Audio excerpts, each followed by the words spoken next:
High viewers welcome to BM talks. तो दशम श्रेणी पिलांक निमंते बीएम टॉक्स उपस्थापन करने को जाउछि एक स्वतंत्र शैली रे तांकर पाठ्यपुस्तक जो कंटेंट टेक्सचुअल टॉपिक्स अच्छी ता उपरे सीरीज ऑफ वीडियोज उपस्थापन करने को जाउछि। पिला माने ध्यान सह या मूलरू शेष जाए देखिबो एवं निश्चित भाव में परीक्षा पूर्व समस्त वीडियो देखिला परे निश्चित भाव में उपकृत हबो एथिरे संदेह नहीं। तो दशम श्रेणी पिला माने आज तुम बीएम टॉक जो प्रेजेंटेशन करने को जाउछि इंग्लिश पोएम यार टाइटल है all things bright and beautiful. यार स्टांजा 1 को ये वीडियो रे उपस्थापन करा जाइछि। तो चलो यार जो मेन फीचर्स अच्छी वीडियो रो जो मुख्य फीचर्स ताकू आम आग देखि नबा। यार जो फीचर्स अच्छी से गुडी कहला एक्वेंटेंस ऑफ द पोएट। जो फर्स्ट फीचरटा अच्छी लक्ष्य करो एक्वेंटेंस ऑफ द पोएट अर्थात कवि को परिचय प्रथम पार्ट रे दिया जाइछि। तापरे वोकाबुलरी एनालिसिस जो थिरे जो टॉपिक रे जो वर्ड सब अच्छी तार कंप्लीट ग्रामेटिकल एवं स्ट्रक्चरल एनालिसिस करा जाइछि। आउ ग्रामेटिकल स्ट्रक्चर्स मध्य ताकू एग्जांपल सहित दिया जाइछि। तत्परे most possible questions exam based questions एवं तार सिंप्लीफाइड आंसर्स मध्य प्रांजल भाव में वीडियो रे वर्णना करा जाइछि। तो चलो एबे देखिबा वीडियो रो जो मुख्य फीचर्स ऊपर आधारित प्रथमे अछि acquaintance of the poet. Acquaintance of the poetess एथि लिखा जाउछि जे ए कविताटीर कवि होउछंती जणे नारी कवि सेथि पई एथरे पोएटेस लिखा जाइछि। पोएटेस ये हेले नारी कवि सेथि पई पोएटेस लिखा जाइछि। तो यार मेन फीचर्स जो कवि परिचय रो a lady poet of Ireland she was born in Dublin Ireland in 1818। She is an eminent hymn writer and poet. एटी लक्ष्य करो हाइम राइटर। हाइम राइटर अर्थ कौन? हाइम राइटर होची जो कविता गुड़िक भगवान को निमंते उत्सर्गीकृत ताहारी पर आधारित कविता जे लेखे तांको आमे कहिबा hymn writer. Her famous works are hymn for children. तांकर जो मुख्य से लिखिचंती मुख्य लेखनी से गुड़िक मध्यरे हाइम फॉर चिल्ड्रेन ये एक पुस्तक एथिरे कविता बड़ी सब संग्रह करा जाय। नेक्स्ट होची Christmas carol once in royal David city आउ वर्सेस फॉर होली सीजन एई लेखनी गुड़िक तांकर मुख्य लेखनी।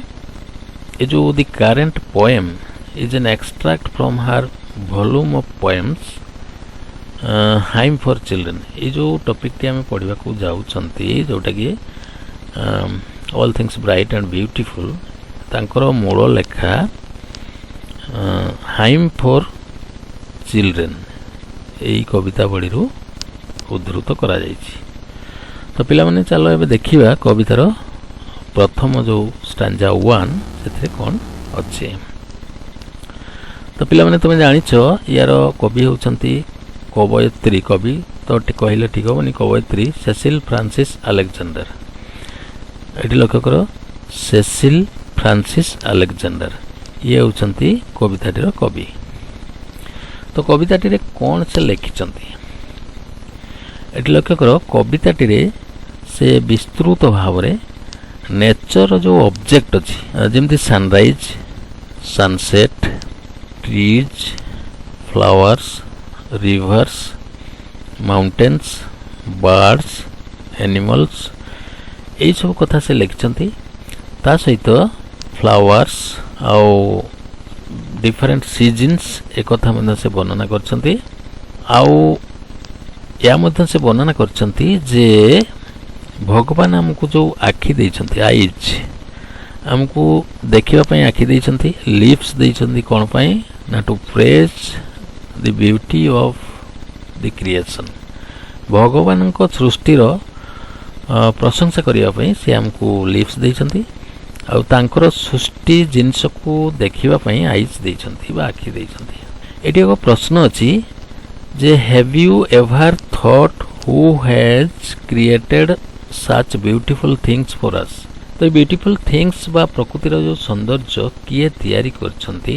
ହ୍ୟାଭ୍ ୟୁ ଏଭର୍ ଥଟ୍, କେବେ ତୁମେ ଚିନ୍ତା କରିଛ କି ଏ ବିଷୟରେ ଭାବିଛ କି?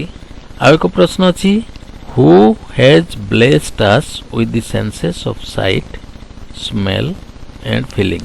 ତ ଆମକୁ ଆମେ ଯେଉଁ କ୍ଷମତା ପାଇଛୁ ସାଇଟ୍, କିଛି ଜିନିଷ ଦେଖିବା ପାଇଁ, ସ୍ମେଲ୍, ଗନ୍ଧ ବାରିବା ପାଇଁ, ଆଉ ଫିଲ୍, ଅନୁଭବ କରିବା ପାଇଁ, ଏ କ୍ଷମତା ବା ଏ ଯେଉଁ ଶକ୍ତି କିଏ ଦେଲା? ଏ ବିଷୟରେ କେବେ ଚିନ୍ତା କରିଛ କି କିମ୍ବା ଜାଣିଛ କି? ତ ଆସ ଏଇ କବିତାଟି ପଢ଼ିବା, ଯେଉଁଥିରେ ଏ ବିଷୟରେ କବିଙ୍କ ଭାଷାରୁ, କବିଙ୍କ ଭାବରୁ ଆମେ ସମ୍ପୂର୍ଣ୍ଣ କିଛି ଜାଣିପାରିବା। ତ ପିଲାମାନେ ଲକ୍ଷ୍ୟ କର, ଯେଉଁ ପ୍ରଥମ ଷ୍ଟାଞ୍ଜାଟି ଅଛି ତାହା ଏହି ପ୍ରକାର all things bright and beautiful, all creatures great and small, all things wise and wonderful, the Lord God made them all। ଏଇଠି ଚାରୋଟି ଧାଡ଼ି ଅଛି, ଚାରି ଧାଡ଼ିରୁ କିଛି ରାଇମିଂ ୱାର୍ଡସ୍ ଅଛି। ରାଇମିଂ ୱାର୍ଡସ୍ କହିଲେ କ'ଣ? ସମାନ ଶବ୍ଦ ସୃଷ୍ଟି କରୁଥିବା ଯେଉଁ ୱାର୍ଡ ସବୁ ଅଛି, ଯେମିତି ବ୍ୟୁଟିଫୁଲ୍ ସହିତ ଲକ୍ଷ୍ୟ କର ୱଣ୍ଡରଫୁଲ୍, ଏ ଦୁଇଟି ରାଇମିଂ ୱାର୍ଡ, ବ୍ୟୁଟିଫୁଲ୍ ଆଣ୍ଡ ୱଣ୍ଡରଫୁଲ୍। ଠିକ୍ ସେହିପରି ସ୍ମଲ୍ ଆଉ ଅଲ୍, ଏ ଦୁଇଟି ମଧ୍ୟ ରାଇମିଂ ୱାର୍ଡ। ତ ଏଥିରେ ଯେଉଁ ଡିଫିକଲ୍ଟ ୱାର୍ଡ ଅଛି ତାକୁ ଆମେ ପ୍ରଥମେ ଆନାଲାଇଜ୍ କରିବା, ତାକୁ ବୁଝିବା, ତତ୍ପରେ ସମ୍ପୂର୍ଣ୍ଣ ଷ୍ଟାଞ୍ଜାଟିକୁ ବୁଝିବା ଏବଂ ତତ୍ପରେ ଏଥିରୁ କ'ଣ ପ୍ରଶ୍ନ ଆସିପାରେ ସେ ବିଷୟରେ ଚିନ୍ତା କରିବା। ତ ପିଲାମାନେ ଲକ୍ଷ୍ୟ କର, ଏହାର ଯେଉଁ ଡିଫିକଲ୍ଟ ୱାର୍ଡ ଅଛି ଯେମିତି ଅଲ୍ ଥିଙ୍ଗସ୍, ଏହାର ଅର୍ଥ କ'ଣ? ଏଠି ଦିଆଯାଇଛି ଦେଖ, ଅଲ୍ ଥିଙ୍ଗସ୍ ଅର୍ଥ ସମସ୍ତ ଜିନିଷ। ଅଲ୍ ଥିଙ୍ଗସ୍ ଆର୍ ଷ୍ଟୋର୍ଡ କେୟାରଫୁଲି, ୟାକୁ ଆମେ ସେଣ୍ଟେନ୍ସରେ ଆପ୍ଲାଏ କରୁଛୁ। ଅଲ୍ ଥିଙ୍ଗସ୍ ଆର୍ ଷ୍ଟୋର୍ଡ, ସମସ୍ତ ଜିନିଷକୁ ସାଇତି ରଖାଯାଏ। କୋଉଠି? କେୟାରଫୁଲି, ଯତ୍ନର ସହ ସାଇତି ରଖାଯାଏ। ତ ଇଏ ହେଲା ଅଲ୍ ଥିଙ୍ଗସ୍ର ସେଣ୍ଟେନ୍ସରେ ୟୁଜ୍ ଆମେ ଶିଖିଲେ। ନେକ୍ସଟ ଆଉ ଏକ ୱାର୍ଡ ଅଛି ବ୍ରାଇଟ୍। ଏଠି ଦେଖ ବ୍ରାଇଟ୍ର ଅର୍ଥ ହେଲା ଉଜ୍ଜଳ। ଇଏ ଏକ ଏଡଜେକ୍ଟିଭ୍ ୱାର୍ଡ, ତେଣୁ ୟାର ତିନୋଟି ଡିଗ୍ରୀ ଫର୍ମ ରହିବ, ଯେମିତି ବ୍ରାଇଟ୍, ବ୍ରାଇଟର, ବ୍ରାଇଟେଷ୍ଟ। ୟାର ଅର୍ଥ କ'ଣ? ବ୍ରାଇଟ୍ ହେଲା ପଜିଟିଭ୍ ଡିଗ୍ରୀ, ବ୍ରାଇଟର ହେଲା କମ୍ପାରେଟିଭ୍ ଡିଗ୍ରୀ ଏବଂ ବ୍ରାଇଟେଷ୍ଟ ଇଏ ହେଲା ସୁପରଲେଟିଭ୍ ଡିଗ୍ରୀ। ତ ଏଡଜେକ୍ଟିଭ୍ର ଏଇ ତିନୋଟି ଡିଗ୍ରୀ ଫର୍ମ ଅଛି। ୟାକୁ ଆମେ ବ୍ରାଇଟ୍ ୱାର୍ଡକୁ ଆମେ ସେଣ୍ଟେନ୍ସରେ ୟୁଜ୍ କେମିତି କରିବା? ଦେଖ, ଏଇଠି ଏକ ଏକ୍ଜାମ୍ପଲ୍ ଦିଆଯାଇଛି। ବ୍ରାଇଟ୍ ଲାଇଟ୍ ଏଫେକ୍ଟ ଆଇଜ୍, ଉଜ୍ଜଳ ଆଲୋକ ଆଖିକୁ ପ୍ରଭାବ ପକାଏ। ତ ଏଠି ବ୍ରାଇଟ୍ର ସେଣ୍ଟେନ୍ସରେ ୟୁଜ୍ ଆମେ ଶିଖିଲେ। ନେକ୍ସଟ ଆଉ ଏକ ୱାର୍ଡ ଅଛି ବ୍ୟୁଟିଫୁଲ୍। ଏଠି ଲକ୍ଷ୍ୟ କର, ବ୍ୟୁଟିଫୁଲ୍ ଅର୍ଥ ସୁନ୍ଦର। ଇଏ ମଧ୍ୟ ଏକ ଏଡଜେକ୍ଟିଭ୍ ୱାର୍ଡ। ୟାକୁ ନିଶ୍ଚିତ ଏହାର ତିନିଟି ଫର୍ମ ରହିବ, ବ୍ୟୁଟିଫୁଲ୍, ମୋର୍ ବ୍ୟୁଟିଫୁଲ୍, ଆଉ ଗୋଟେ ହେଲା ମୋଷ୍ଟ ବ୍ୟୁଟିଫୁଲ୍। ତାକୁ ସେଣ୍ଟେନ୍ସରେ ଆପ୍ଲାଏ କରିବା। That flower is more beautiful than that. ୟାର ଅର୍ଥ କ'ଣ? ଦ୍ୟାଟ୍ ଫ୍ଲାୱାର, ସେହି ଫୁଲଟି, ଇଜ୍ ମୋର୍ ବ୍ୟୁଟିଫୁଲ୍, ଅଧିକ ସୁନ୍ଦର, ଦେନ୍ ଦ୍ୟାଟ୍, ସେ ଫୁଲ ଅପେକ୍ଷା ଏ ଫୁଲଟି ବା ତା ଅପେକ୍ଷା ଏ ଫୁଲଟି ବେଶୀ ସୁନ୍ଦର। ନେକ୍ସଟ ଆଉ ଏକ ୱାର୍ଡ ଅଛି କ୍ରିଏଚର। କୋଉଠି ଅଛି ଲକ୍ଷ୍ୟ କରିବା, ଏଇଠି ଦେଖ କ୍ରିଏଚର ଅର୍ଥ କ'ଣ? ଜୀବ ବା ପ୍ରାଣୀ। ଇଏ ଏକ ନାଉନ୍ ୱାର୍ଡ। ୟାର ନାଉନ୍ ହେଇଥିବାରୁ ୟାର ଦୁଇଟି ଫର୍ମ ରହିବ, ଗୋଟେ ହେଲା ସିଙ୍ଗୁଲାର ଆଉ ଗୋଟେ ପ୍ଲୁରାଲ। କ୍ରିଏଚର ଇଏ ହେଲା ସିଙ୍ଗୁଲାର, ଆଉ କ୍ରିଏଚର୍ସ ଇଏ ହେଲା ପ୍ଲୁରାଲ। ତାକୁ ସେଣ୍ଟେନ୍ସରେ ଆପ୍ଲାଏ କରି ଶିଖିବା। Different creatures live in this world, ଏ ପୃଥିବୀରେ ବିଶ୍ୱରେ ବିଭିନ୍ନ ପ୍ରକାରର ଜୀବ ବାସ କରନ୍ତି। ତ ଏଠି ଡିଫରେଣ୍ଟ କ୍ରିଏଚର୍ସକୁ ଆମେ ଆପ୍ଲାଏ କଲେ କୋଉଠି? ସେଣ୍ଟେନ୍ସରେ। ନେକ୍ସଟ ଆଉ ଗୋଟେ ୱାର୍ଡ ହେଉଛି ଗ୍ରେଟ୍। ଲକ୍ଷ୍ୟ କର, କୋଉଠି ଲେଖା ହେଇଛି, ଏଠି ଅଛି ଗ୍ରେଟ୍। ଏଇ ଗ୍ରେଟ୍କୁ ଆମେ ବର୍ତ୍ତମାନ ଆନାଲାଇଜ୍ କରିବା। ଗ୍ରେଟ୍ର ଅର୍ଥ ହେଉଛି ମହାନ ବା ଖୁବ୍ ବଡ଼। ଇଏ ଏକ ଏଡଜେକ୍ଟିଭ୍ ୱାର୍ଡ, ତେଣୁ ୟାର ତିନିଟା ଫର୍ମ ରହିବ, ଗ୍ରେଟ୍, ଗ୍ରେଟର, ଗ୍ରେଟେଷ୍ଟ। ଗ୍ରେଟ୍ ହେଲା ପଜିଟିଭ୍ ଡିଗ୍ରୀରେ ଅଛି, ଗ୍ରେଟର ହେଲା କମ୍ପାରେଟିଭ୍ ଡିଗ୍ରୀ, ଆଉ ଗ୍ରେଟେଷ୍ଟ ହେଲା ସୁପରଲେଟିଭ୍ ଡିଗ୍ରୀ। ଗ୍ରେଟ୍ର ଅର୍ଥ ହେଲା ମହାନ, ଆଉ ଗ୍ରେଟର ହେଲା ମହାନତର ବା ଟିକେ ଅଧିକ ମହାନ ବା ଅଧିକ ମହତ୍ୱପୂର୍ଣ୍ଣ, ଆଉ ଗ୍ରେଟେଷ୍ଟ ହେଲା ସର୍ବାଧିକ ମହତ୍ୱପୂର୍ଣ୍ଣ ବା ମହାନ। ୟାକୁ ଆମେ ସେଣ୍ଟେନ୍ସରେ ଆପ୍ଲାଏ କରିବା। He is a great man, ସେ ଜଣେ ମହାନ ବ୍ୟକ୍ତି ବା ମହାନ ମାନବ। ପିଲାମାନେ ଆଉ କ'ଣ ୱାର୍ଡ ଅଛି ଦେଖିବା। ନେକ୍ସଟ ଏଠି ଦେଖ, ଆଉ କିଛି ୱାର୍ଡ ଅଛି ଯେମିତି ସ୍ମଲ୍। ଏଠି ଲକ୍ଷ୍ୟ କର, ସ୍ମଲ୍ କୋଉଠି ଲେଖା ହେଇଛି? ଏଠି ସ୍ମଲ୍ ଲେଖା ହେଇଛି। ସ୍ମଲ୍ର ଅର୍ଥ ହେଲା ଛୋଟ ବା ସାନ ବା କ୍ଷୁଦ୍ର। ଇଏ ମଧ୍ୟ ଏକ ଏଡଜେକ୍ଟିଭ୍ ୱାର୍ଡ। ୟାକୁ ଆମେ ତିନିଟି ରୂପରେ ଲେଖିପାରିବା, ଯେମିତି ସ୍ମଲ୍ ପଜିଟିଭ୍ ଡିଗ୍ରୀରେ, ସ୍ମଲାର କମ୍ପାରେଟିଭ୍ ଡିଗ୍ରୀରେ, ସ୍ମଲେଷ୍ଟ सुपरलेटिव डिग्री याकू आमे वर्तमान सेंटेंस रे अप्लाई करिवा he is a small boy से जने छोटो बालक एठी जो स्मॉल को आमे सेंटेंस रे यूज करले नेक्स्ट कोन वर्ड अछि वाइज देखो एठी लिखा अछि वाइज वाइज रो अर्थ कोन ना ज्ञानी बा बुद्धिमान ये मध्य एक एडजेक्टिव वर्ड यार तीनटा फॉर्म रहइबो वाइज वाइजर वाइजेस्ट तो याकू आमे सेंटेंस रे अप्लाई करिवा the wiser are often honoured the wiser are often honoured अर्थात ज्ञानी माननको बुद्धिजीवी माननको बहुत समय रे अनेक क्षेत्र रे कोन करा जाय ना ऑनर्ड बा सम्मान दिया जाय नेक्स्ट देखिबा कोन वर्ड अछि वंडरफुल एठी लक्ष्य करो वंडरफुल रो अर्थ हला विस्मित करो बा आश्चर्यजनक ये मध्य एक एडजेक्टिव वर्ड यार तीनटा फॉर्म रहइबो वंडरफुल मोर वंडरफुल मोस्ट वंडरफुल याकू सेंटेंस रे जदी हम अप्लाई करिवा ताले सेंटेंस टे ई प्रकार लिखि परिबा the scene is very wonderful दृश्यटी बहुत आश्चर्यजनक विस्मित करो नेक्स्ट आ कोन वर्ड अछि जिबा एठी देखो अन्यान्य किछि वर्ड अछि जेपरि लॉर्ड एठी लक्ष्य करो लॉर्ड वर्ड रो अर्थ कोन हम आगो एको बुझिबा लॉर्ड लॉर्ड कहले प्रभु बा भगवान ये मध्य एक नाउन वर्ड यार नाउन हेतिबार दुईटी फॉर्म रहइबो लॉर्ड लॉर्ड्स सिंगुलर प्लुरल रहइबो याकू हम सेंटेंस रे यूज करिवा O lord please help him हे भगवान दया करी तांको सहाय्य करंतु तो एथिरे जो लॉर्ड वर्ड टी हमें यूज करले यार एग्जांपल देखि कि तुमे जानि परिबो यार यूज की प्रकार करा जाय नेक्स्ट आउ एक वर्ड अछि मेड एटी लक्ष्य करो मेड रो अर्थ हला तैयारी कले या को क्रियापद बा भार हेतुवार यार मिनिमम तीनटा फॉर्म रहइबो जेमति मेक मेड अर्थात V1 V2 V3 present past participle ए तीनोटी फॉर्म रहइबो तो पिला माने मेड होची क्रियापद बा भार तेणु यार तीनटा फॉर्म रहइबो मेक मेक तैयारी करिवा मेड तैयारी कले एरा थर्ड फॉर्म होची मेड V1 V2 V3 तो याको बर्तन हम सेंटेंस रे अप्लाई करिवा ही मेड ए हाउस से एको घर तैयारी कले एटी जो मेड वर्ड टी को पास्ट फॉर्म रे अछि ताको तुमे सेंटेंस रे यूज करी सिखिलो या परे देखिबा पिला माने ए जो गोटे स्टांजा रो प्रत्येक लाइन रो केते प्रश्न परीक्षा उपयोगी प्रश्न हमें तैयारी करि परिबा चलो ताको देखिबा एबे लक्ष्य करो जो स्टांजा 1 रो जो फर्स्ट लाइन अछि एटा हला first line all things bright and beautiful ए सेंटेंस रो हमें केतोटी प्रश्न परीक्षा उपयोगी प्रश्न तैयारी करि परिबा देखो एटी फर्स्ट क्वेश्चन दिया जाइछि what do you mean by all things अर्थात ऑल थिंग्स रो तुमे कोन बुझुछ ऑल थिंग्स रो अर्थ तुमे कोन बुझुछ तो एटी देखो हमें सिंपलीफाइड आंसर टी दिया जाइछि all things means all natural object that our earth possesses यार अर्थ कोन all things means all things mean all things रो अर्थ हला ऑल नेचुरल ऑब्जेक्ट जेते प्राकृतिक वस्तु बा द्रव्य बा पदार्थ अछि ताको बुझाइ थाए दैट आवर अर्थ पोजेस हमरो पृथ्वी हम धरणी जो जो प्राकृतिक संपद धारण करिसंती सेगुडी को एठारे कवि ऑल थिंग्स आकार रे ताको से नैछन अर्थात सेगुडी को से ऑल थिंग्स रो आख्या दैछ पिला माने एबे लक्ष्य करो जो फर्स्ट स्टांजार जो first line all things bright and beautiful जो प्रथम धाड़ी रो हमें केतोटी प्रश्न तैयारी करि परिबा एठारे प्रथम क्वेश्चन टी हमें तैयारी करछु what do you mean by all things कहले तुमे कोन बुझो तो कवि को भाषा रे ऑल थिंग्स रो अर्थ कोन एठी जो ऑल थिंग्स लिखाइ छि तार अर्थ तुमे कोन बुझो तार सिंपलीफाइड आंसर टी हमें लिखिबा all things mean all natural object all things कहले हमें या बुझिबा जे प्राकृतिक संपद बा प्राकृतिक जेते सब द्रव्य अछि सेगुडी को कवि बा कवयित्री ऑल थिंग्स कहिसंती दैट आवर अर्थ पोजेसेस हम पृथ्वी हम धरणी जेउ सब प्राकृतिक द्रव्य धारण करछंती सेगुडी को कवि ऑल थिंग्स आख्या दैछंती नेक्स्ट क्वेश्चन 2 को देखो what do you mean bye bright ये जो bright word T first line रे अछि ब्राइट कहले कोन बुझो यारो सिंपल उत्तर टी हम ए प्रकार लिखि परिबा bright means that looks glowing और डेजलिंग ब्राइट रो अर्थ कोन जो जिंसटा ग्लोइंग उज्जवल बा झलसुथिबार देखा जाए एटा को कवि कोन कहिसंती ना ब्राइट कहि next question 3 what do you mean bye beautiful beautiful कहले कौन बुझ यार सिंपल उत्तर होची beautiful means fair and attractive. Beautiful कहले जोटा कि फेयर सुंदर अट्रैक्टिव आकर्षणीय या बुझाए। नेक्स्ट आउ कौन प्रश्न हो पार देखिया एबे देखो ए जो स्टांजा 1 रो लाइन 2 द्वितीय जो धाड़ीटी अच्छी ये इथरु हमें कौन प्रश्न तैयारी करि परिबा all creatures great and small. तो गुटे लाइन रो गुटे धाड़ी रो हमें बर्तन प्रश्न तैयारी करिवा।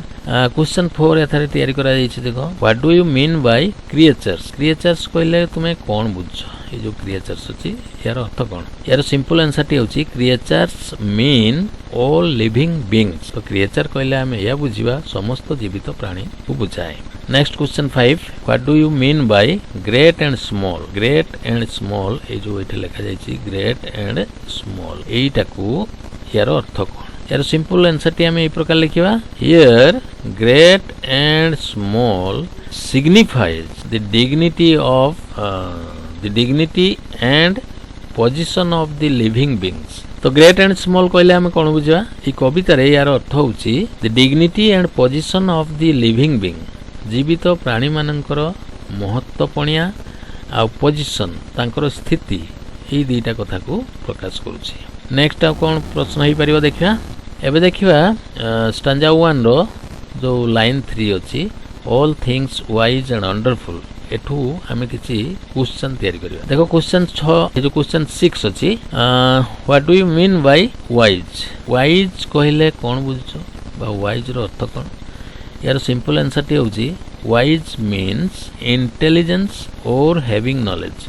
तो वाइज रो अर्थ होची इंटेलिजेंस ज्ञानी और हैविंग नॉलेज बा जहार ज्ञान अछि। Next question 7 what do you mean bye wonderful. Wonderful कहले कौन बुझछो एठी जो वंडरफुल लिखा है यार अर्थ कौन यार सिंपल आंसर टी होची वंडरफुल मीन्स फीलिंग ऑफ सरप्राइजनेस अर्थात चकित भाव बा आश्चर्य भावर अनुभूति होची वंडरफुल। नेक्स्ट हमें देखिबा आ किछि प्रश्न हो पारिबो कि एबे जो लास्ट लाइन अछि स्टांजा रो शेष धाड़ीटी the Lord God made them all एठू हम कौन प्रश्न तैयारी करि परिबा। क्वेश्चन 8 को लक्ष्य करो what do you mean bye Lord.